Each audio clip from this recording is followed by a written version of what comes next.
días, buenas tardes, según la latitud y el tiempo, a todas y a todos. Justamente hoy vamos a continuar con esta temática que viene siendo el abordaje de los distintos desafíos globales. Y justamente lo vamos a tratar en particular desde y abordando en particular la figura de la guerra comercial, también guerra económica y comercial, porque desligarlas resulta una tarea poco eficiente, ¿sí? Vamos a continuar abordajes que ya estábamos haciendo. Recordemos, principalmente el foco está puesto desde el campo de estudio de las relaciones internacionales.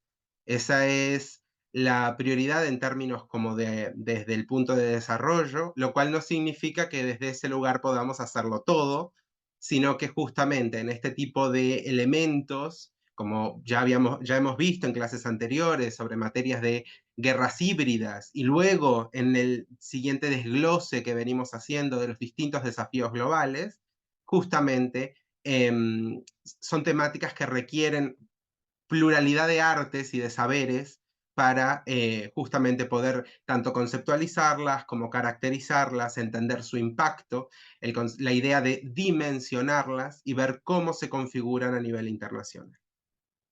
Algunos aspectos que creo que es importante retomar o que debemos recordar, ¿sí? Principalmente para dimensionar el tema, para calificarlo, para colocarlo en este panorama temático que venimos abordando desde las relaciones internacionales. Por un lado, tenemos una progresión alta, un avance profundo y notorio de la geopolítica y de la geoestrategia en el panorama mundial. Ya les remito a la clase donde justamente tratamos el tema de la geopolítica como uno de los abordajes, uno de los paradigmas de entendimiento y de desarrollo de las relaciones internacionales y de los vínculos entre naciones, y justamente cómo sin duda ha sido uno de los esquemas principales en materia de proyección de Estado, sobre todo hoy en día, ¿sí? Y desde hace un tiempo también veníamos hablando, existe cierta conceptualización del mundo donde vemos un mundo multipolar, ¿sí? Entonces, ese elemento de em, centrarnos, es decir, el mundo ha tomado el viraje de centrarse hacia la geopolítica y la geoestrategia, justamente se combina y se conjuga con una proliferación de actores, ¿sí? Hay una mayor cantidad de actores relevantes a nivel internacional. Viejo queda el esquema de los sujetos con personería internacional del derecho internacional público, solamente los estados y las organizaciones internacionales, sino que hoy vemos nuevos actores. Les remito a la clase en la cual abordamos el tema de otros y nuevos actores en las relaciones internacionales, como empresas transnacionales, como el rol del individuo en el sistema internacional de derechos humanos, por supuesto también la figura de la solidaridad internacional, entre otros. Entonces, justamente, tenemos un nuevo panorama mundial, o sea, un panorama mundial atravesado por la cuestión geopolítica, le sumamos la multiactoralidad, es decir, pluralidad de actores, y debemos entender que justamente este escenario destaca por una cuestión clave, que es la interconexión, tanto en medios y capacidades como en formas de comprender el mundo, y la interdependencia. Muy antaño queda esa figura de un país solo, que podía no vincularse con el resto del mundo. Esas visiones autárquicas quedaron claramente perimidas y hoy tenemos un planteamiento de interdependencia. Entonces esto va a ser clave para el tema de hoy y lo tenemos que conjugar, lo tenemos que tratar con un tema que casi siempre les menciono, que me parece que es muy importante que lo tengan presente, sobre todo a la hora de ser capaces de hacer análisis sistemáticos, técnicos, de análisis y de abordaje de las distintas temáticas y también, por supuesto, de los distintos eventos o conflictos que se van materializando a nivel internacional. En ese sentido, el término es el de gravitación, esa capacidad que tiene de generar una suerte de campo gravitatorio, es una imagen muy visual, que tiene un estado generando a sí mismo, como si fueran planetas, generando un campo gravitatorio en el cual se encontrarán los estados satélite. También le podemos llamar el grado de influencia no solo es influencia política o económica, sino hay muchos elementos que pueden atravesar el valor o el baremo de la influencia a nivel internacional y que justamente funcionarán para ejemplificar ese grado de gravitación que tenga cada estado. Tenemos estados muy, muy, muy pequeñitos con muchísima influencia y tenemos estados muy grandes con muy poca.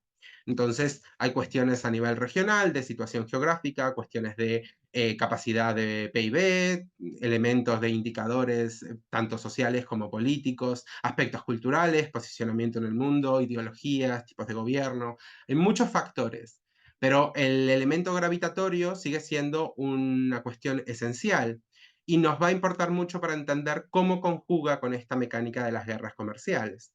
Asimismo, cómo cada estado se proyecta. Recordemos el fenómeno de la doble agenda, la declaración a nivel internacional que compone y hace las veces también de formar parte de la comunidad internacional, y luego la agenda individualista, ¿no? La agenda de cada estado en su propia proyección, que muchas veces no coinciden. En el marco justamente que les estoy planteando, es importante entender cómo se configuran, cómo se vienen dando y cómo se expanden las guerras híbridas. Con el uso, ¿sí? Le llamábamos guerras híbridas, les remito a una clase entera que tenemos sobre guerras híbridas, pero básicamente eran esa gestión y ese manejo de los conflictos y de las disputas internacionales que se materializan con el uso de métodos o de tácticas no convencionales, ¿sí? También llamadas no militares, ¿sí? Es decir, dejamos ligeramente atrás o puede ir acompañado o puede verse de manera individual el uso de estos métodos no convencionales. Em, Justamente para presionar, para obtener alguna ventaja, para generar un efecto constante y sobre todo socavador, inestabilizador, em, en esta pugna, en esta lucha que vemos entre los distintos sujetos que son relevantes de las relaciones internacionales. Así justamente se van configurando diversos desafíos globales. Algunos ya los venimos viendo. Por ejemplo, la cibertecnología y su contrarreacción, la ciberseguridad internacional. También estuvimos viendo la desinformación y sus intentos por parte de la comunidad internacional de regularla. En el día de hoy justamente nos centraremos en las guerras comerciales. Un tema no menor, ¿por qué? Porque justamente su impacto está en uno de los motores intrínsecos, es decir, en uno de los elementos simiente, de base fundacional de las relaciones internacionales. Cuando empezamos a entender las relaciones internacionales, uno de los motores, una de las fuerzas generadoras de este iniciar vínculos de un Estado con otro, ya fueran los estados-naciones en Italia, ya fuera posteriormente cuando ya tenemos un esquema más diagramado con la Sociedad de Naciones o después con las Naciones Unidas, posterior a la Paz de Westfalia, etcétera, vemos ese diálogo, primero diplomático, más clásico, y después que va evolucionando, y uno de los principales motores, una de las principales motivaciones, radicaba claramente en la cuestión económica y en la cuestión comercial. Ir entendiendo y ir diagramando el mundo en base a líneas comerciales, a la producción de los mercados globales, es uno de los elementos base de las relaciones internacionales. Es justamente por eso que la economía y el comercio no pueden ser escindidos per se. Entonces, creo que es muy importante, bueno, es tan importante este aspecto de las relaciones que incluso compone una subrama dentro del campo de estudio, que son las relaciones internacionales económicas, ¿sí? Así varios teóricos lo han trabajado y se ha ido desarrollando la literatura al respecto, y que justamente se centra en el estudio de las interacciones económicas entre los actores en el ámbito internacional, sobre todo con el objetivo de poder comprender. Recordemos siempre nuestra gran función de ser analistas, de analizar, de poder comprender, analizar, abordar, ¿sí? Los distintos fenómenos que se van dando. Y, como digo, comprender las decisiones económicas, también las políticas y también las sociales. Aquí entramos en un campo muy difícil de compartimentalizar. Es difícil decir hasta aquí es económica y a partir de aquí es otra cosa. Sino que los elementos son como la realidad, se presentan muy complejos. y que justamente toman los diferentes actores, es decir, los diferentes países, las diferentes organizaciones internacionales, los diferentes actores a nivel relevantes a nivel internacional, y nos interesará analizar no solo comprender las decisiones, sino ver los impactos de las mismas, ¿sí? Cómo impactan en los distintos elementos que serán relevantes en esas relaciones internacionales económicas. Estamos hablando del comercio internacional, estamos hablando del sector financiero, de la inversión extranjera, estamos hablando de la cooperación económica, pero también del desarrollo o del crecimiento económico. Estamos hablando de la gobernanza global. Justamente la presentación de estos llamados aspectos, que justamente en esa vinculación del paradigma de la geopolítica, junto con esta conjugación sumamente importante o preponderante de la economía, se ha pasado a llamar, se ha acuñado el término de geoeconómicos. Los aspectos o los puntos relevantes geoeconómicamente, ¿sí? Los aspectos geoeconómicos pasarán a ser sumamente relevantes en este tipo de análisis. Y son muy transversales a la cuestión de las guerras comerciales, ¿sí? Por eso, primero entender, porque muchos de ustedes me dirán, bueno, las guerras comerciales no son nuevas, las vemos desde hace siglos. Es verdad, el problema es entender cómo se empiezan a dar los impactos e incluso cuando esto ya empieza a tomar una organización y un diagrama de gestión de la disputa y por ende los impactos que tiene el esquema actual del panorama mundial y de la comunidad internacional. Ahí es donde justamente las relaciones internacionales quedan interpeladas y corresponde hacer el análisis que, a grosso modo, hoy vamos a tratar de ver en esta panorámica sobre la temática. Bien, las guerras comerciales.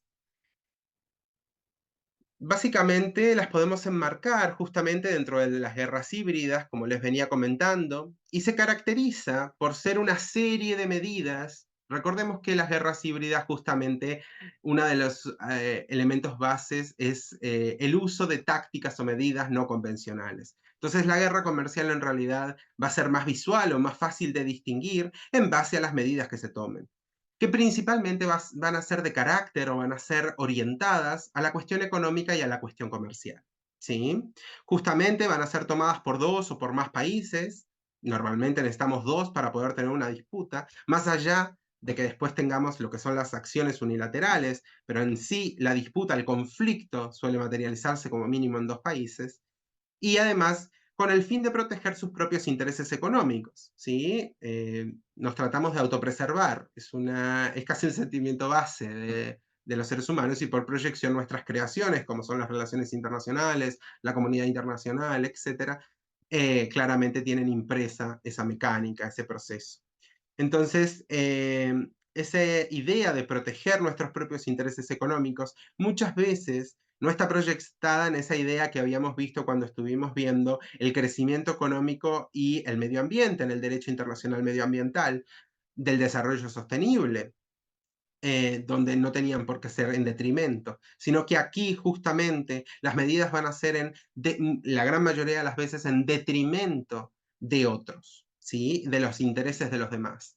Entonces, esa lucha constante, esa pugna en materia de preservación o de objetivos o de proyección, es lo que termina generando claras tensiones, ¿sí? Me parece que es muy importante recordar que justamente los objetivos pueden ser muy variados, ¿sí? Porque a veces pensamos en lo comercial y nos vamos inmediatamente a bajada de importaciones o nos quedamos como con la imagen más grosso modo, podríamos decir, pero tenemos mucho vinculado, ¿sí? Y muy variadas tanto las motivaciones como los objetivos. Por ejemplo, un Estado que presenta un déficit en un sector, por ejemplo, no sé, sector de cereales o en el sector agropecuario, y necesita potenciarlo. Hay muchas opciones, muchas que son relativamente más legítimas o más eficientes, ¿no? Orientadas al comercio, y acciones disruptivas, acciones que justamente van a estar en reducir, bajar, eliminar la competencia, lo cual justamente se orienta más hacia ese concepto de guerras comerciales. ¿Dónde estará el juego? Bueno, estará en la producción de inestabilidad, en el opuesto, en el ajeno. Como toda guerra, voy a tener que identificar un enemigo, voy a tener que ejemplificarlo, y también voy a tener otras mecánicas, como puede ser el reposicionamiento de un producto. Les remito a la clase pasada, cuando estuvimos viendo las campañas de desprestigio, en el tema de la desinformación. Ahí justamente estuvimos viendo un caso de laboratorio que lo hicimos en clase, que fue el caso de que quisiéramos posicionar el aceite de lino, que en ese ejemplo lo hacía Canadá, ¿sí? Lo exportaba a Canadá, pero claro, el problema era la dificultad de posicionarlo en el mercado, porque había otros aceites que estaban mejor valorados, mejor evaluados, mejor considerados por la demanda, y que eran más consumidos internacionalmente. Entonces, la campaña de desprestigio, la campaña orientada a eliminar o quitarle cuota de mercado al competidor, iba a ir en contra, en este caso, en contra del aceite de oliva, y uno de sus principales afectados y directos afectados era España. Entonces veíamos cómo esa campaña de desprestigio justamente se centraba en socavar a la competencia, ¿no? A nivel interno es mucho más fácil, o muchas veces es más fácil calificarlo: la competencia desleal, las técnicas ilegítimas de la competencia, las técnicas abusivas de la competencia, lo vemos en el derecho comercial. Pero justamente a nivel internacional y entre países también se materializan estas técnicas. En este caso se materializaba desde la desinformación, donde empezaba a haber bulos, donde se utilizaban técnicas de operaciones psicológicas y técnicas de viralización masiva de fake news, justamente para desprestigiar el aceite de oliva y llevarse parte de la cuota de mercado, teniendo, como veíamos en aquel momento, unos impactos muy impensados para quien inicialmente comenzó la campaña, ¿no? Comenzó esa campaña de desinformación. En las guerras comerciales pasa similar. Podemos tener una visión, los impactos normalmente se pueden medir a corto plazo. La eficiencia de estas técnicas se pueden ver a nivel cortoplacista, es decir, bueno, subo los aranceles, van a bajar las importaciones, van a subir las compras del producto nacional, o doy subsidios a nivel nacional, va a mejorar el sector. Perfecto. El problema es que no nos damos cuenta de a medio plazo o a largo plazo cuáles van a ser los impactos. Ahí es donde radica el concepto de desafío global, porque impacta hasta en quien no pensamos o hasta en quien no queremos, pudiendo ser socios o incluso aliados, impacta en otros sectores que no habíamos pensado que iba a impactar, y además va a haber un esquema, un escenario de rivalidad, de generación de represalias que justamente van a llevar a esos impactos de inestabilidad, ¿sí? Justamente generar esas campañas de competencia donde se socava o se ataca el producto o el sector contrario. Se utilizarán técnicas justamente no convencionales y otros tipos, ¿no? Es decir, las guerras híbridas las damos en clase de formas separadas, los distintos desafíos globales también, pero esto está todo conjugado, claramente. No se utiliza una sola técnica y ya está, se utilizan esquemas híbridos, esquemas combinados, muy orientados al caso concreto, ¿sí? Hoy vamos a ver algunos ejemplos, más hacia el final vamos a tener una sesión, un abordaje más de elementos originales que justamente nos van a permitir poder ampliar nuestra capacidad de análisis y ver ciertos elementos que nos permitan atravesarlos con esta temática que estamos viendo hoy de las guerras comerciales. Algunas de las cuestiones de este tipo de gestión o de organización del conflicto, que son las guerras comerciales, implican ciertas tácticas y también ciertas características. Por ejemplo, las medidas proteccionistas, algo clásico, ¿sí? De hecho, es las que más se nos ocurren: la limitación de las importaciones, el aumento de las tarifas o el aumento de los aranceles a la importación, las barreras tanto arancelarias como barreras de importación, que no tienen que ser exactamente iguales, em, los problemas burocráticos, ¿sí? El aumento de impuestos, pero también pueden ser el aumento de procesos burocráticos, que a veces quedan como más soterrados, no se ven tanto, pero si yo tengo que tener, supongamos, un documento donde tiene que pasar a través de una revisión, al cual tiene que ser visto por cierto instituto, el cierto instituto tiene que tener un sello, todo ese proceso burocrático que enlentece, que entorpece la importación de cierto país, justamente va a llevar a ser barreras al comercio. En la traducción hacia el final de estas medidas proteccionistas, a priori se justifican en que estamos protegiendo nuestra propia economía, pero muchas veces terminan en realidad configurándose en barreras al comercio. Y las barreras al comercio no son bilaterales como se piensan, sino que justamente el comercio tiene un elemento mucho más global, mucho más multilateral. Entonces, cuando se empiezan a dar las distintas obstaculizaciones en los distintos puntos, terminan afectando a los mercados globales y terminan afectando al comercio internacional. Esa es una de las mecánicas que tenemos que tener en cuenta. Asimismo, también vemos, por ejemplo, la figura de las represalias, en una suerte de vuelta a la venganza del talión, em, al concepto de, bueno, si me subes los aranceles, te subo los aranceles. No es una medida tan loca, de hecho el principio de reciprocidad es uno de los principios bases del derecho diplomático y del derecho consular. Entonces el tratamiento igualitario, o por lo menos, al menos a la baja en este caso, es muy habitual. Si bloqueas mis mercados, bloqueo los tuyos, o dejo de exportar lo que te sirve. O sea, el uso de las represalias, el problema es que claramente la base, sobre todo, está en las acciones unilaterales por parte de los estados y se centran en afectar. Muchas veces tienen carácter vengativo o muchas otras veces tienen carácter como de llamada a la atención, es decir, estás tomando decisiones internas que me están afectando. Tienes que tenerlo en cuenta.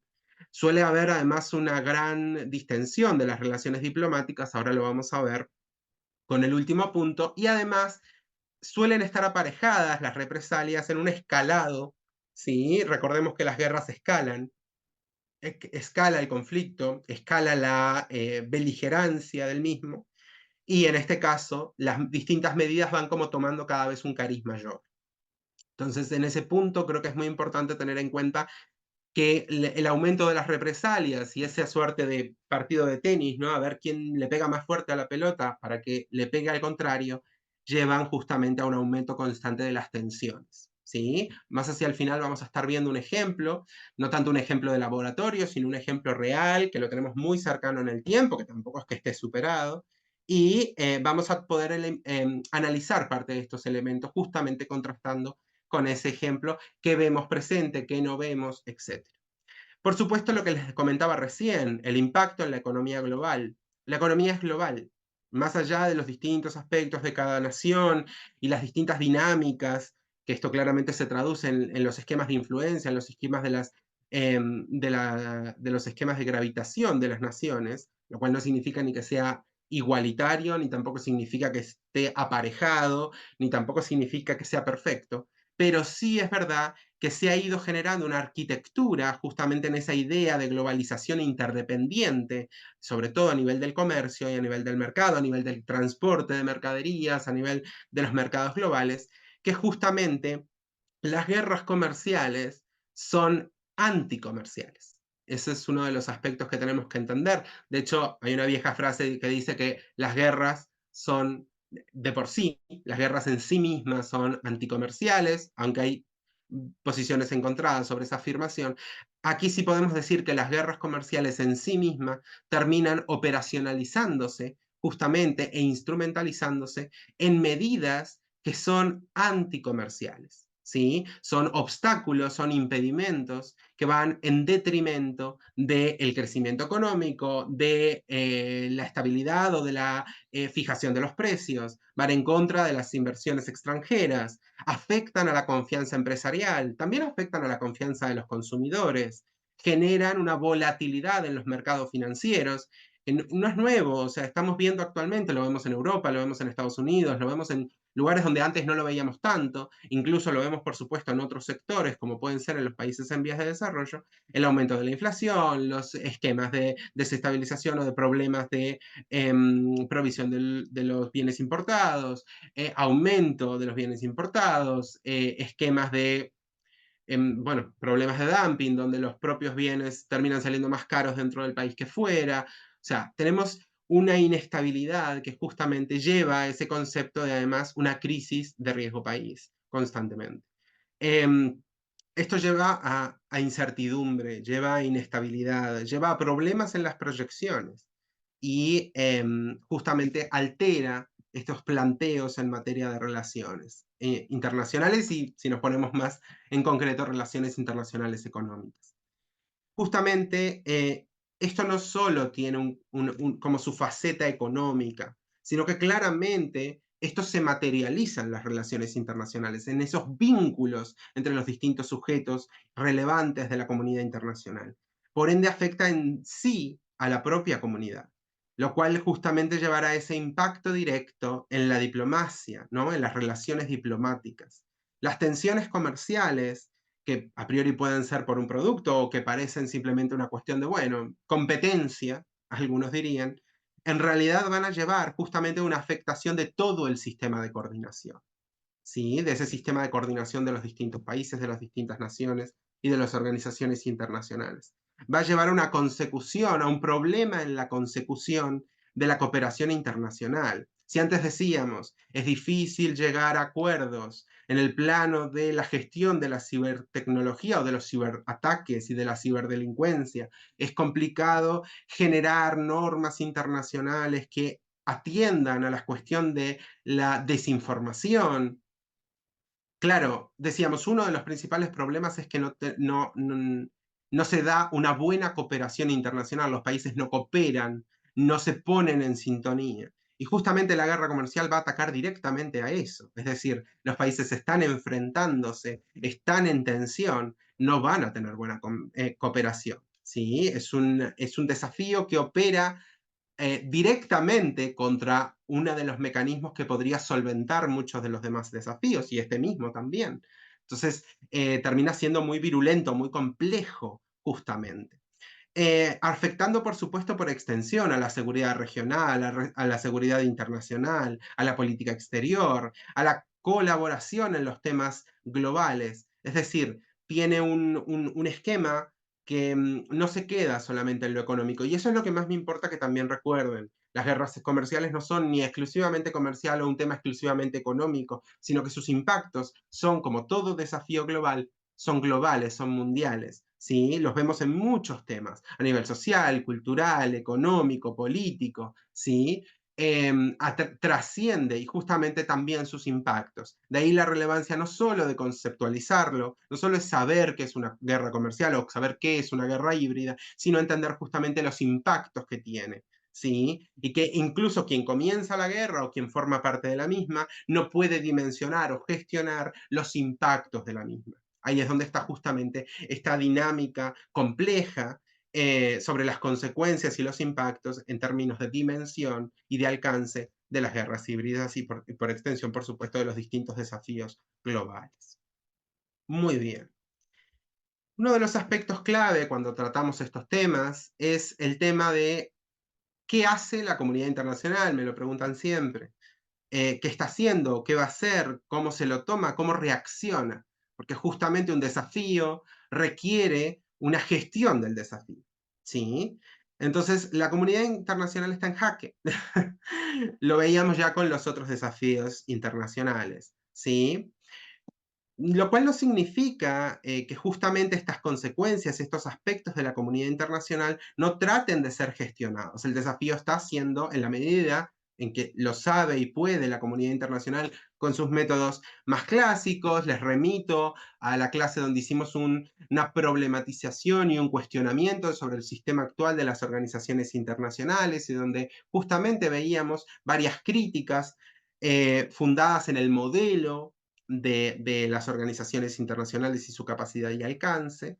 Entonces, en ese sentido, tenemos que tener en cuenta un poco el panorama, ¿sí? La Organización Mundial del Comercio, la cual se presenta como la institución principal a nivel global en materia de regulación del comercio internacional. Por ende, también es la que incorpora tanto normativa como un sistema de solución de diferencias centrado en resolver conflictos de forma institucional. No es la única organización, por supuesto, si bien es una de las organizaciones globales y su foco está en este punto, pero vemos también que las dinámicas o los problemas de los conflictos o de las guerras comerciales trascienden a todos los foros que se encuentran los distintos actores. Entonces lo vemos en organizaciones a nivel global como Naciones Unidas, lo vemos en organizaciones a nivel nacional, perdón, a nivel regional, como la Unión, como por ejemplo la ASEAN, o puede ser la Unión Europea, o puede ser la CAN, o puede ser el Mercosur. Es decir, los distintos foros van a llevar consigo los distintos representantes de cada una de las naciones, que además si están en conflicto más, van a traer consigo los distintos aspectos de esas tensiones entre miembros o miembros y no miembros, ¿no? Entonces ahí es donde está justamente la cuestión de choque. Ahora analizaremos la cuestión de este abordaje más institucional de la Organización Mundial del Comercio sobre este desafío global. Otra de las reacciones son acuerdos comerciales, tanto regionales como bilaterales, ¿sí? Son instrumentos internacionales, como les remito a la clase sobre tratados, pactos, convenciones y convenios, donde justamente analizábamos la figura de los instrumentos internacionales, en este caso principalmente orientados a potenciar el comercio, proteger el comercio, más que la protección, la promoción, ¿sí? Y además justamente incluir regulación para facilitar la cooperación internacional y comercial, los vínculos, la resolución de conflictos y disputas comerciales, etc. ¿Sí? Después, por supuesto, tenemos la generación de normas, ¿sí? La comunidad internacional es uno de sus aspectos clave, tratar de generar un marco regulatorio que permita cierto margen de certeza y de seguridad jurídica. Entonces, en ese sentido, se tomarán ciertas normas, algunas las vemos mismo en la Organización Internacional del Comercio, otras las vemos en otros aspectos, que son las normas internacionales en materia de subsidios, en materia de dumping, en materia de salvaguardias y también, por supuesto, en materia de prácticas desleales. Y antes les comentaba algunas. Justamente se realizan diversos acuerdos, normas generales de derecho internacional público y se centrarán sobre todo, por ejemplo, en los subsidios o en las subvenciones. Los subsidios y las subvenciones son la protección de un producto a nivel del mercado interno, ¿sí? Es decir, pongo más caro o reduzco el número de importaciones de lo que llega de fuera para proteger el mercado interno, para privilegiar el producto interno. Muchas veces no es generando que el producto interno sea más barato, sino justamente haciendo que sea más caro el exterior o haciendo que a través de subvenciones y de subsidios el interno pueda competir en precio. Entonces, tenemos alcances donde se puede comprender y hay alcances donde claramente es una política bastante desleal o bastante orientada a la obstaculización del comercio, porque en realidad lo que hace es elevar todos los precios del sector.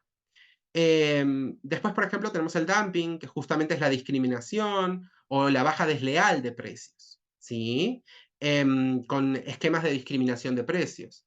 Por eso las políticas antidumping. Después tenemos las salvaguardias. Las salvaguardias justamente se van a centrar en las limitaciones a las importaciones de ciertos productos, con mecanismos como, o sea, como medida que se ha utilizado y se lleva muchos años ya utilizando las distintas, incluso en las rondas del GATT y posteriormente en la OMC, se van a utilizar, por ejemplo, esquemas como el trato nacional, ¿sí? Que sea tratada la empresa como a nivel nacional, que en el tratado se estipule la cláusula de la nación más favorecida, ¿sí? Donde se deberán tratar a las distintas partes como a la nación más favorecida, los distintos aspectos, más allá del sobrepujamiento en términos de privilegio, pero sí en términos mínimos, a medida de tratar de justamente contrarrestar estas prácticas desleales. Y por último, claro, los mecanismos de arbitraje o de mediación. Principalmente la mediación o los métodos conciliatorios, a los efectos justamente de que se implementen métodos alternativos de controversias, tratando de solventar justamente estas escaladas constantes de acciones unilaterales, represalias y por supuesto disputas comerciales en general. ¿Sí? No sé si alguien tiene algún comentario, si alguien quiere plantear algo, no sé si tenemos algún comentario en el chat. No, no hay ningún comentario, Gonzalo. Perfecto, perfecto, gracias René. Bueno, como les venía comentando, estas medidas de reacción que veíamos en este punto, ¿no? Decíamos, bueno, Hay un desafío global, la comunidad internacional debe reaccionar al desafío, reacciona con estas mecánicas que quizás no están a la altura o no terminan de ser lo suficientemente eficientes que requiere el desafío. El desafío justamente presenta aparte una variabilidad intempestiva a la hora de abordarlo. Entonces, vemos también las críticas a este modelo, ¿sí? A este esquema. ¿Sí? Por ejemplo, tenemos la figura del fracaso en la materia de resolución de disputas comerciales. Antes decíamos que la OMC tiene normas en materia de solución alternativa de controversias y soluciones pacíficas o soluciones en materia de gestión del conflicto, y también además que incluso aporta un propio espacio para resolver los conflictos, ¿sí? Para acuerdos que se materialicen dentro de la OMC y para miembros, pero justamente estas propuestas que son estructurales y que se centran en esa idea de la negociación, la propuesta de soluciones, las medidas alternativas, tanto a nivel país como a nivel más particular entre empresas también, justamente se ha presentado como un fracaso, se ha presentado ineficiente, ¿sí? No se ha podido resolver de forma efectiva buena parte de las disputas que se han estado materializando, tanto sean llevadas o no a estos espacios comunes. Entonces, cuando son llevadas no han podido ser, y esto se da tanto a nivel institucional global, como les planteaba, a nivel de la OMC, incluso cuando el problema termina siendo llevado eh, de forma secundaria o como un problema enquistado a la Asamblea General o a espacios comunes.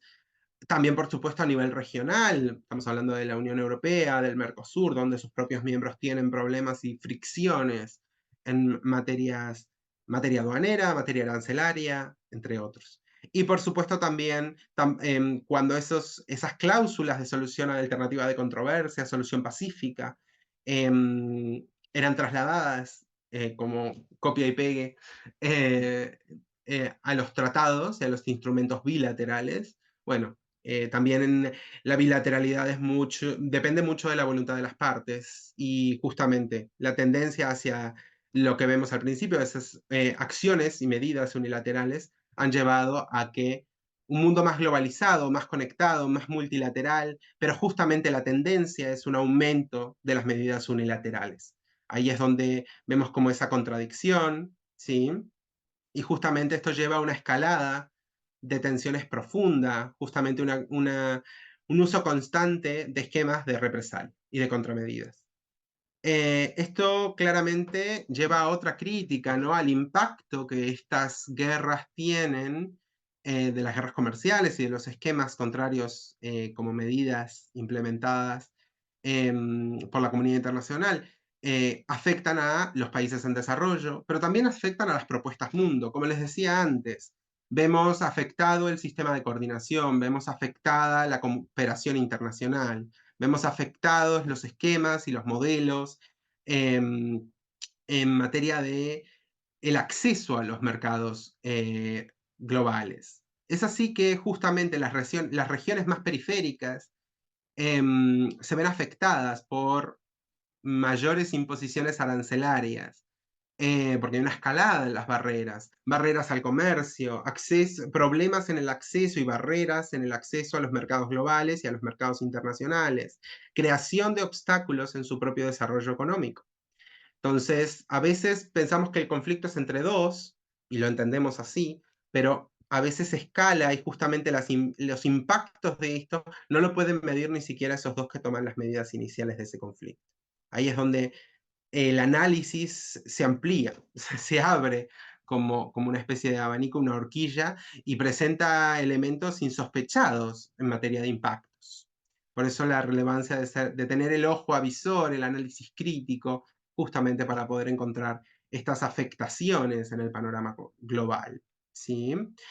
Por supuesto, también lo vemos en materia de que si afecto la cooperación internacional, no solo me va a costar más resolver los desafíos globales, es como un virus que afecta a las defensas del cuerpo, va a ser más difícil gestionar la propia enfermedad. Bueno, las guerras comerciales tienen ese problema, son altamente patógenas, por decirlo de alguna manera, manteniendo el símil. ¿Por qué?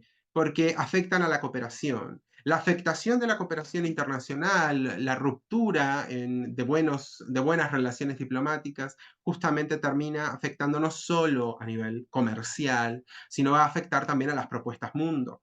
Va a afectar, como veíamos y las hemos visto, y les remito a la clase sobre Agenda 2030, Objetivos del Milenio, etcétera, y tantas otras, y por extensión, claramente, va a afectar a la consecución, a la promoción y a la protección del sistema internacional de derechos humanos. Por esta razón que empezamos en lo comercial, pero vemos cómo derrama, cómo genera ese efecto cascada, termina afectando muchísimos más elementos. ¿Sí? La fragmentación del sistema comercial global, las muchas veces sucede que la justificación de las partes en el conflicto comercial se justifica, o sea, tratan de fundamentar sus posiciones desde protección del comercio, defensa de los elementos comerciales, aspectos del mercado y de la producción, etcétera.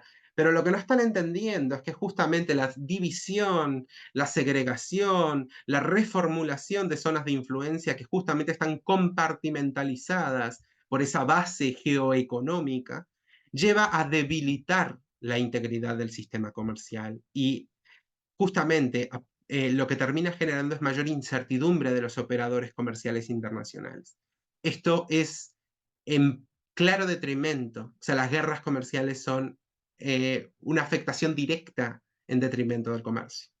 Ese es el punto y ahí está el problema de la fragmentación. Terminamos o sea, cada uno de los actores lo que terminan haciendo es generando como su zona de influencia y resquebrajando esta dinámica. Esas visiones de cisma terminan produciendo eh, un resquebrajamiento que termina afectando a todos, desde el productor, el importador, el transportista, el consumidor final, a todos los elementos y justamente está haciendo una batalla de suma cero, ¿no? Donde todos perdemos y esto claramente lleva al impacto en la estabilidad de la economía global.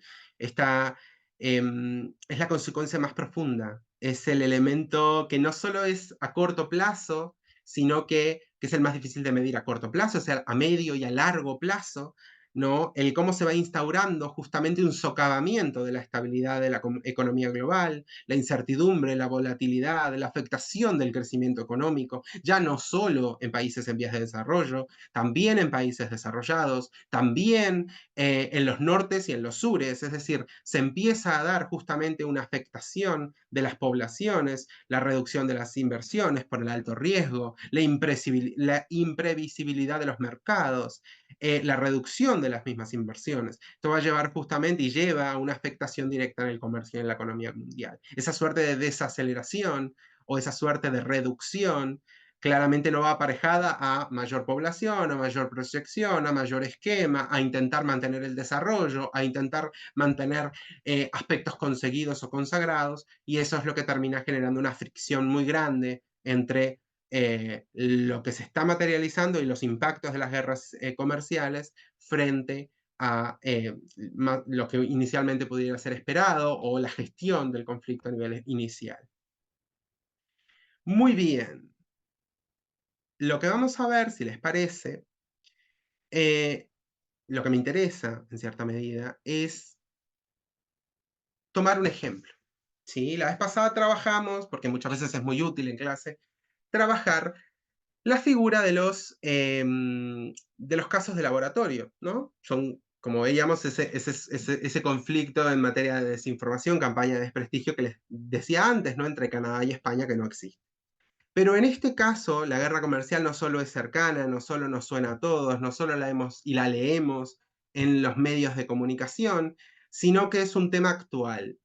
Y tenemos una especie de ejemplo por antonomasia, sumamente contemporáneo, eh, que además tiene un alcance y una dinámica en materia de geopolítica que claramente es ilustrador de mucho de lo que venimos hablando. ¿Sí? No voy a hacer un análisis pormenorizado porque nos llevaría muchísimas horas y el tiempo no está de nuestra parte, pero, por supuesto, sé que todos conocen, entonces la idea básicamente es atravesarlo con la temática que venimos hablando. Les voy a hacer una muy breve introducción, es la guerra comercial entre Estados Unidos y China, que tiene muchísimas más aristas de lo que a simple vista puede parecer.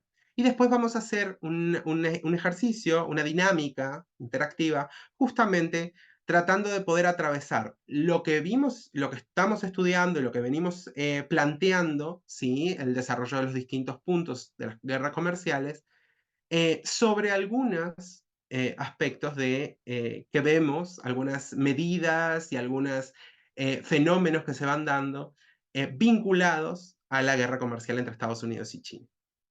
La segunda década del siglo XXI justamente se puede caracterizar por esa llamada, algunos autores lo han llamado así, la Gran Guerra Comercial. Tiene una característica tan grande, es decir, el conjunto de disputas, conflictos y tensiones que se están dando entre estos dos países, de Estados Unidos y China. ¿Sí?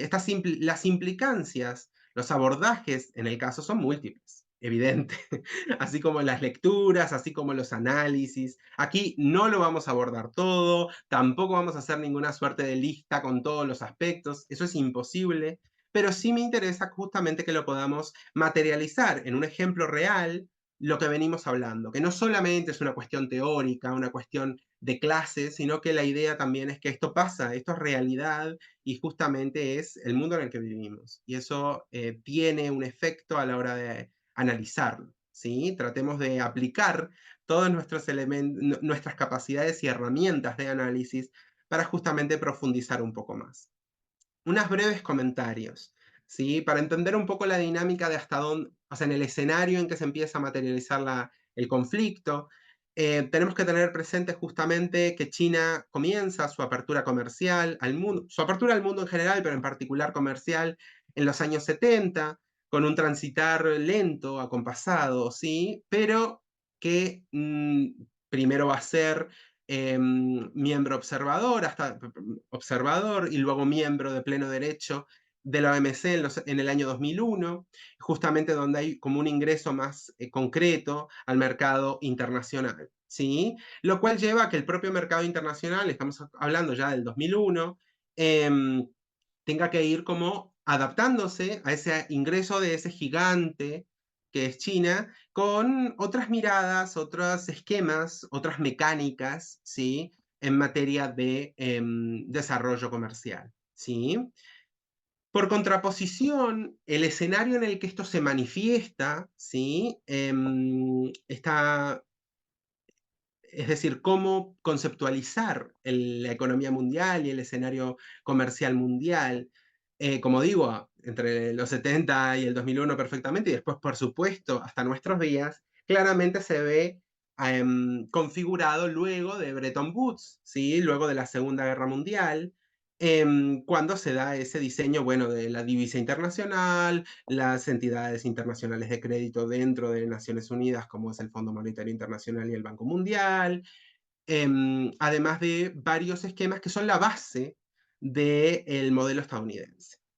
Entonces tenemos una especie, una suerte de status quo, el cual viene a ser ligeramente tensionado por la presencia china, por la presencia china sobre todo en el mercado mundial, que implementaba otros mecanismos, ¿no? Ni buenos ni malos, otros. Entonces, claramente eso lleva, tenemos distintas formas de gestionar la competencia o distintos modelos para asimilar la reformulación de la geoestratégica y geopolítica en el mundo. Pero bueno, justamente una de las cuestiones fue que esa presencia, ese crecimiento de China, llevaba a la aparición de nuevas dinámicas, de nuevos métodos, de nuevos modelos de expansión, una expansión muy grande, ¿sí? Muy expansionista, muy rápida, a veces muy difícil incluso de digerir para ciertos sectores en el mercado, en los mercados globales, y esto da como una explosión del comercio. ¿Sí? Eso lo vemos muy claramente en esa expansión del sudeste asiático como una de sus principales zonas de influencia. Y además con un ritmo vertiginoso, ¿sí? Que a veces justamente los operadores no gestionan tan rápido los cambios y muchos menos cuando hablamos de operadores estatales, ¿no? O sea, ya a nivel de país, ¿no? Entonces, justamente lo que se termina configurando es un cuestionamiento al modelo actual. Y el modelo actual no deja de ser una personificación, un esquema del modelo de Estados Unidos, como hegemón del modelo contemporáneo. Entonces, se empiezan a dar distintas lecturas sobre el momento, ¿sí? Quien dice, bueno, si en el 1920 veíamos el fin de la Pax Británica, perdón, a finales del 20 veíamos el fin de la Pax Británica, con el inicio posterior de la Segunda Guerra Mundial y el inicio de Bretton Woods, ahora estamos viendo el fin de la Pax Americana, ¿no? Es decir, esa transición de hegemonía, ese cuestionamiento. Hay otros que en realidad hacen una lectura y dicen, no, en realidad la lectura se orienta hacia una lectura real de una multipolaridad efectiva, ¿no? No solo de localización, sino podríamos llamarlo una suerte de multipolaridad más real. Otros lo ven desde la idea de, no, lo que hay es un crecimiento de una crisis de globalización, si esa expansión a través del mundo de los distintos aspectos está entrando en crisis. Le han puesto el eslogan de rebipolarización del mundo. Hay quien usa eslóganes como incluso un poco más antiguos como la vuelta de la Guerra Fría, la tensión bipolar del mundo, la bipolarización. Y por supuesto, sí que podemos hablar de un incremento de ciertas tendencias y en Estados Unidos plantea un nacionalismo americanista orientado justamente hacia el proteccionismo y por eso se habla de ese proteccionismo bilateralista. Y empezar a romper o tener una visión más rupturista de la visión multilateral para orientarse hacia la gestión bilateral. Sobre todo, esto lo vemos mucho en los esquemas de gran diferencia en gravitación, donde la bilateralidad es muy cuestionable cuando un Estado, por ejemplo, es Estados Unidos o Reino Unido o Francia, y el otro Estado se encuentra, por ejemplo, en los sures globales. Es muy diferente el grado de negociación, como ya lo conocemos, y de ahí los procesos de integración y los procesos de multilateralidad eran para compensar esas diferencias. Y bueno, ahí es donde empieza el cuestionamiento. Mi planteo ahora un poco la actividad que me interesa que hagamos, no podemos analizar todo el evento ni todo el conflicto, pues es enorme, son muchos años, son muchos ejemplos, son muchos aspectos, pero una suerte de dinámica interactiva que me pareció que puede estar muy bien es que la idea es conjugar dos cosas, ¿sí? Son varios años de tensiones y represalias implementados por ambos países. Aquí no hay uno bueno, uno malo, aquí no hay posicionamientos en ese sentido. Nosotros estamos analizando desde un abordaje técnico, desde un abordaje objetivo, cómo se están dando estos elementos y cómo se está materializando esta guerra comercial. Entonces, en ese sentido, en esta suerte de ejercicio de análisis, ¿sí? Coyuntural y también geopolítico, la idea es comprender y dimensionar los impactos de las distintas medidas no solo a nivel bilateral, sino que se extienden más allá. Yo lo que he hecho es hacer una breve selección de algunos titulares de prensa, ¿sí? En distintos medios más tradicionales, medios más de Internet. La idea es solo el titular, no vamos a ir a la redacción periodística, no vamos a ir al dato concreto. La idea es entender cómo se va materializando esta guerra comercial, cómo se está dando la lectura, incluso cómo va impactando a nivel externo. ¿Alguien se animaría? ¿Alguien, si quieren, si alguien se anima, si no lo hago yo sin ningún problema, a plantearme alguno de los elementos para entendernos, para situarnos de la coyuntura actual de China y Estados Unidos a nivel del Pacífico? ¿Dónde se encuentran las disputas, los diferendos que no solo son comerciales? ¿Alguien eh, le interesaría hacer el breve análisis de la coyuntura actual, los puntos de tensión y de fricción e incluso de diferendo que vemos a nivel del Pacífico entre China y Estados Unidos? Algo muy de titulares, ¿no? Muy somero, pero para tener una idea. Si alguien se anima, puede levantar la mano o puede hacer el comentario en el chat, por supuesto.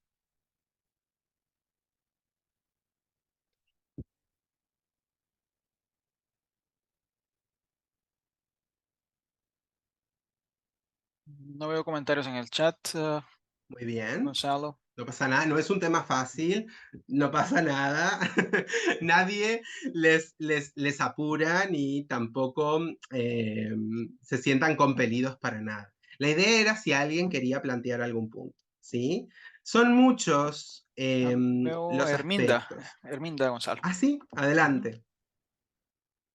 Buenas tardes, Gonzalo. Buenas Buenas tardes. tardes a nuestro moderador y a los compañeros.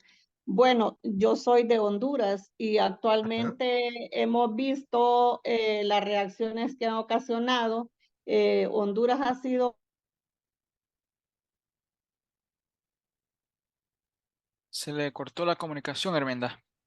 Sí, yo no escucho. uno de los países que ha estado siempre actualmente la pública. El cambio de presidencia de la República, entonces ha hecho Ujú, convenios con China y eso ha ujú, creado como una situación complicada para nuestro país, ujú, porque pues nosotros estamos haciendo, bueno, en mi caso estoy haciendo el análisis de lo que nos generaba o nos ocasionaba la relación de Estados Unidos con Honduras y hoy vemos la diferencia entre China y Honduras, pero si nos vamos a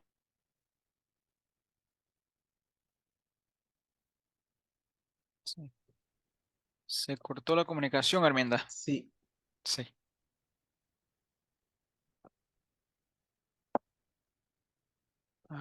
Herminda, yo ¿está no por ahí? escucho la No la más. parte escuchamos. positiva puede salir que A en ver. realidad prejuicio es la economía, ¿verdad? Y también ahuyenta la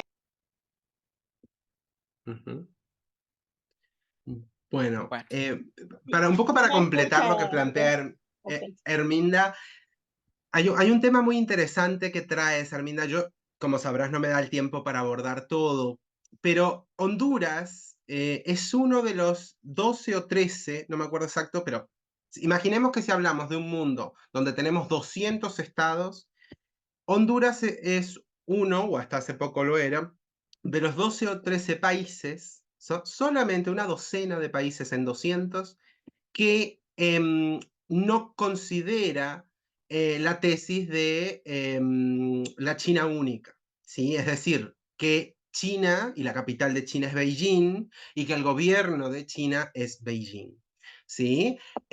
Sino que hasta hace poco, por lo menos lo estaba haciendo actualmente, y ya te digo, son unos 12 países, consideran, reconocen el gobierno de Taiwán como el legítimo gobierno en el Instituto Jurídico del Reconocimiento de Estado, el gobierno de Taiwán como el legítimo gobierno. Eso claramente ha llevado a distintas tensiones, tanto en la triangularidad Honduras-Estados Unidos, como también en la triangularidad Honduras-China, China-Beijing o China-Pekín, ¿no? Eso claramente marca elementos de tensión. Pero igual mi pregunta se orientaba, más que a ponerlo en visión de nuestros países, mi intención era si se les ocurría algún elemento de coyuntura. Igual, justamente Arminda nos trae uno, que es la crisis o la tensión constante que existe entre China y Taiwán, ¿sí? Y el gobierno de Taiwán, que es ese gobierno que se escinde, que se va posteriormente después de la guerra y de la entrada del comunismo en China, y que por supuesto está amparado, está vinculado, durante muchos años lo estuvo, con el gobierno de Estados Unidos. Entonces es una suerte de aliado o de vínculo, de alianza con Estados Unidos y que genera claramente un constante punto de tensión. Ya Taiwán considerado como un territorio autónomo, ha ido cambiando sus distintos baremos, sus distintas calificaciones, pero uno de los puntos clave de tensión constante es claramente Taiwán. ¿A alguien se le ocurre algún otro punto de tensión en el Pacífico entre Estados Unidos y China? Puede ser directamente con Estados Unidos o puede ser con sus aliados, claramente, ¿no?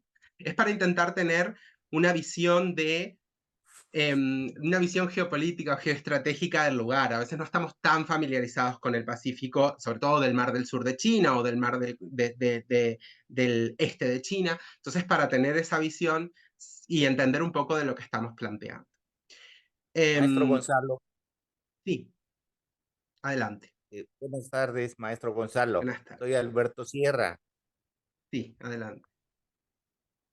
Bueno, fíjese que en el análisis que usted hace es muy interesante también entender las relaciones propias entre Estados Unidos y China, Por supuesto. su balance, digamos, de deudor-acreedor entre estos dos Ajá, grandes se países, me adelanta usted un poco, pero sí, tal cual. Es un tema ¿verdad? muy particular. Porque están ellos en una confrontación de deudores acreedores Sí. bastante interesante, ya en una Mm, etapa de campaña electoral de ujú. Estados Sí. Unidos, cuando fue la interna entre eh, Clinton y Barack Obama. Ajá. Una de las preguntas interesantes que se plantearon era cómo resolver la deuda de Estados Unidos con China. Y creo que este Una de las punto, propuestas fue vender Taiwán. sí, digamos, Sí. una de las propuestas, y genera esto Sí. una tensión enorme. Incluso fue una propuesta, o sea, incluso hay elementos desclasificados, documentos desclasificados de la Secretaría de Estado que plantean justamente eso, ¿no? La entrega de Taiwán para saldar la deuda. Un tema muy cuestionado que, por supuesto, el propio gobierno de Taiwán prefiere ignorar porque es muy difícil ser aliado cuando tu aliado está dispuesto a entregarte, ¿no? Es un tema difícil y complejo, pero sí, muy bien. Muchísimas gracias si era la acotación es tal cual esa. Sí, Claro, tema complejo, en ese muy complejo. sentido, por ejemplo, México ha tenido Ajá, también una serie de reflejos en claro, el Tratado de Libre Comercio con por los Estados supuesto, Unidos, por supuesto. porque tiene mucha presión a esas lealtades comerciales, y por tal motivo, pues México también se ve muy centrado Constreñido. únicamente, ajá, subsumido a esa relación Mm. hacia el norte. Y Sí, eh, lo cual es un error en cierta medida, porque cuando yo hablo que hay una crisis, que hay una gran guerra con China, o sea, Estados Unidos-China, esto no significa que no haya otras guerras comerciales o que Estados Unidos no imprima esa lógica nacionalista, americanista, proteccionista, anticomercial, con otros elementos. Lo vemos incluso en otros conflictos que no he traído, como es Boeing y Airbus, en esa guerra europea estadounidense, e incluso, por supuesto, el NAFTA, ¿no? El rehacer, el reajustar el Tratado de Libre Comercio de Norteamérica, Canadá, Estados Unidos y México, donde claramente había un trato totalmente deficitario y desbalanceado y que lleva justamente a un cuestionamiento de ese tipo de tratados. Totalmente. O sea, no se queda exclusivamente en esto. Estados Unidos imprime su lógica en varios otros puntos, en varios otros elementos, por supuesto. gracias. No, gracias a ti, gracias por el comentario. Justamente, como digo, hay muchísimos hilos de los que tirar, es un tema enorme y todos conocemos algún dato porque sale en la prensa, porque nos interesa el punto, porque se escucha habitualmente, pero como digo, hay muchos puntos, ¿sí? Para que se hagan una idea, cómo estas tensiones no son exclusivamente un reflejo de China versus Estados Unidos o Estados Unidos versus China, sino que incluso, por ejemplo, otro punto de tensión. Estados Unidos es uno de los, perdón, China es uno de los principales socios comerciales y socios en general, o sea, aliado general de Corea del Norte. Corea del Norte directa y diametralmente opuesto tanto a Estados Unidos como a Corea del Sur. Corea del Sur, aliado de Estados Unidos. Choque constante. La solución armisticia del paralelo no ha resuelto las tensiones, las cuales son constantes y siempre estamos en esa suerte de casi conflicto armado, quiero decir. Tenemos otros lugares, otros diferendos. Imaginemos China en tensión en el mar del sur de China por unos islotes, ¿sí? Por unas islas, en tensión, en un diferendo territorial, un límite contestado, que también se le dice, con Japón. Esa tensión, ¿quién es el aliado de Japón? Estados Unidos. ¿Sí? China en tensión con un aliado, otro aliado de Estados Unidos. Entonces, esas tensiones son varias. ¿Sí? Y encima China ha empezado a tener mayor mayor presencia en otros mercados porque ha ido fomentando la expansión de otros mercados regionales y locales, como en África, como en el sudeste asiático, e incluso varios TLC que se han ido materializando, por ejemplo, en América del Sur, hasta con aliados clásicos de Estados Unidos, como podría ser Chile. Entonces, esa reversión, esa reconfiguración de los distintos esquemas, no solo políticos, no solo limítrofes, sino también comerciales, justamente llevan a una escalada de tensión. Esas tensiones, como digo, si lo vemos en términos de transición hegemónica, ponen en disputa al propio Estados Unidos. Y Estados Unidos reacciona como le sale y justamente como está en la coyuntura ya no del Estado, sino del gobierno, ¿sí? Sobre todo estamos hablando de 2017, 2018, 2019, 2020, ¿no? Donde vemos muchos elementos, no solo de guerra comercial, también de desinformación, también de otro tipo de esquemas y campañas. Entonces, por ejemplo, cuando leemos, yo lo que les traigo es titulares y la idea es poder sacar lecturas de cómo se va materializando la guerra, la guerra comercial en virtud de estos titulares. Cuando vemos la Casa Blanca abre un nuevo frente con China, prohibió inversiones en tecnología crítica para la seguridad nacional. Limitación de inversiones, esquemas de boicot, modelos de salvaguardia, ¿sí? Lo vemos, por ejemplo, cuando dice, el gobierno de Estados Unidos arremete contra Huawei, ¿sí? Y aconseja a los países aliados que no usen sus productos. Si hablábamos de que la guerra comercial se podía dar entre dos, imaginemos cuando uno de esos dos tiene un grado de gravitación tan grande como es Estados Unidos y trata de influir y generar esa gravitación, es decir, y marcar su esquema sobre sus aliados. ¿Cuáles son sus principales aliados? Bueno, por supuesto, ya nombraba Corea del Sur, Japón, pero también, por supuesto, Europa, ¿sí? Sobre todo el núcleo principal de la Unión Europea. Entonces, cuando dice eso, uno dice, bueno, pero ¿podrá tener reacción o no? ¿Y qué pasa más abajo? La Unión Europea ve razones para preocuparse por el riesgo de la ciberseguridad en relación a Huawei. Ok, tenemos un esquema donde justamente vemos cómo se va generando un boicot hacia una empresa china, se va generando campañas, por un lado de desprestigio, pero también comerciales, donde no se pueden acceder a los servicios, donde no se puede comprar los productos, y genera un gran impacto. ¿Cuál es el problema? Eso no necesariamente siempre funciona igual, ¿sí? ¿Cuál fue uno de los esquemas que utilizó Huawei cuando se le prohibió el acceso a los sistemas como modelo Android a los servicios de Google?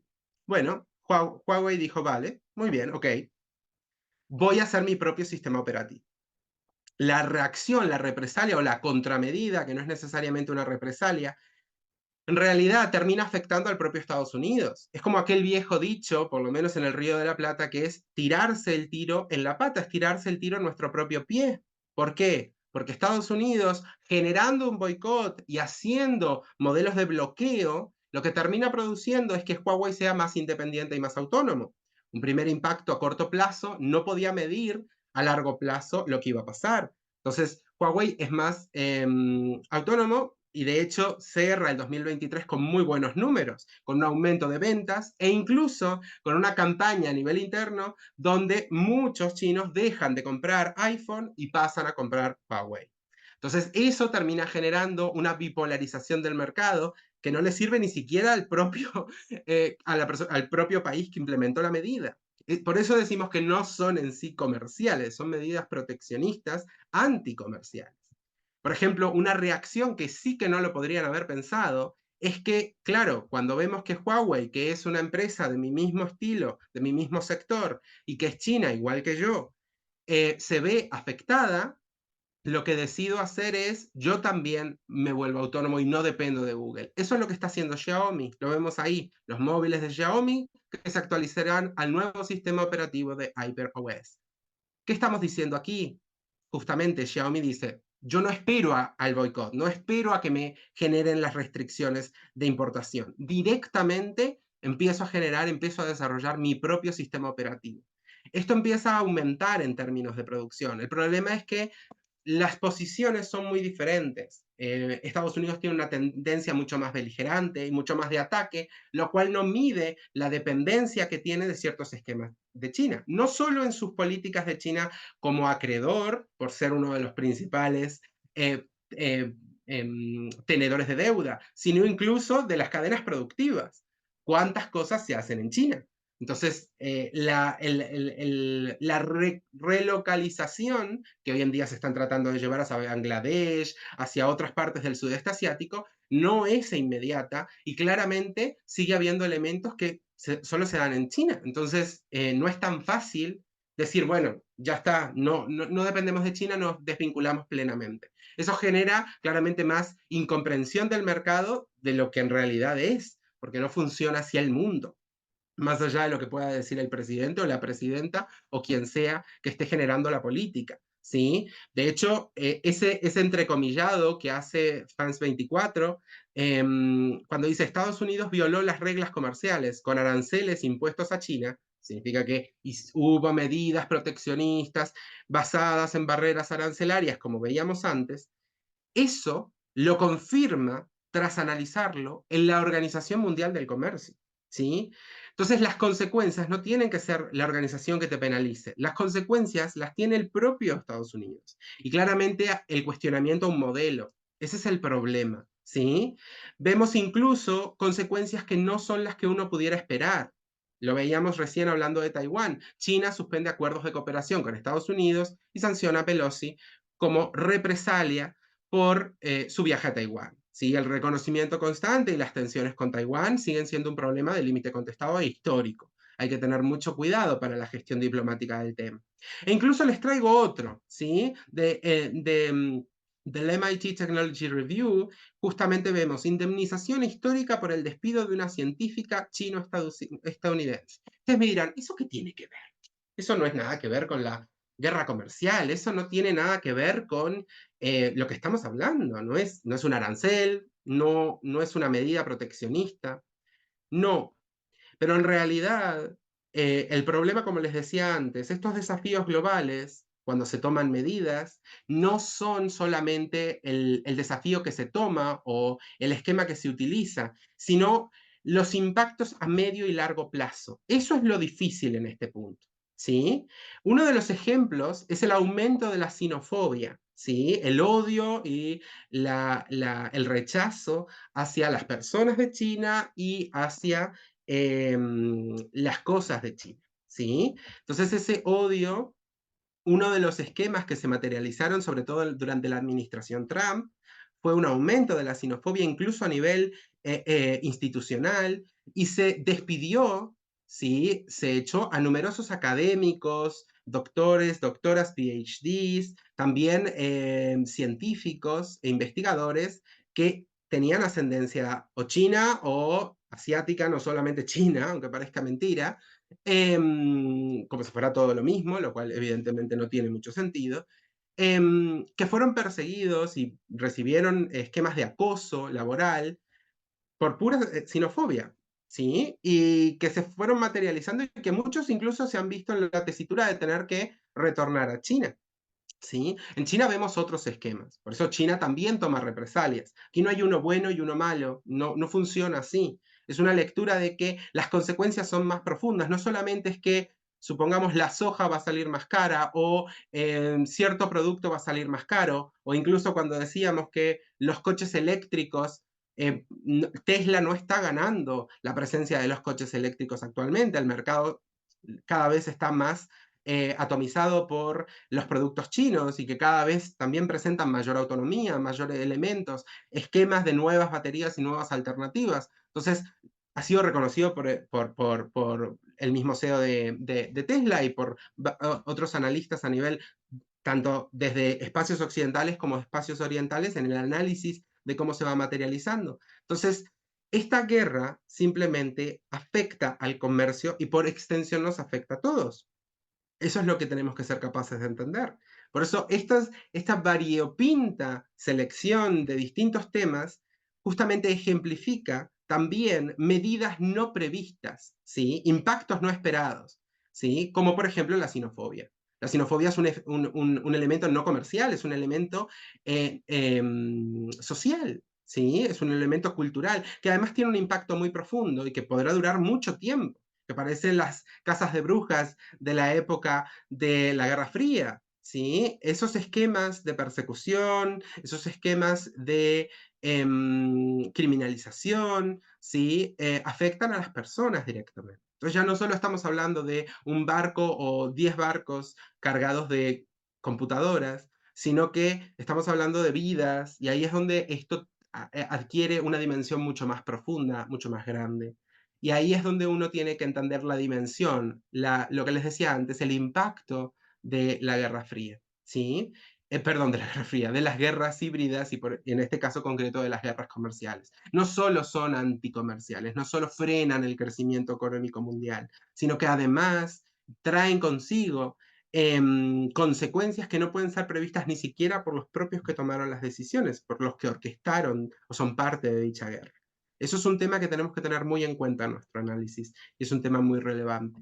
Sí, me parece que eso es uno de los puntos principales de esta panorámica, esta breve foto que estamos haciendo. Como siempre, pueden ampliar, pueden desarrollar más y encontrar mucha más información, profundizar en la bibliografía que siempre les dejo. Y como siempre, muchas gracias por su atención. Gracias, González. Felicidades por el tema. Gracias por estar en la Gracias. clase. Pues es un tema muy extenso, pero muy importante. Muchas Sí, gracias. el tiempo es tirano. Exactamente, Gonzalo.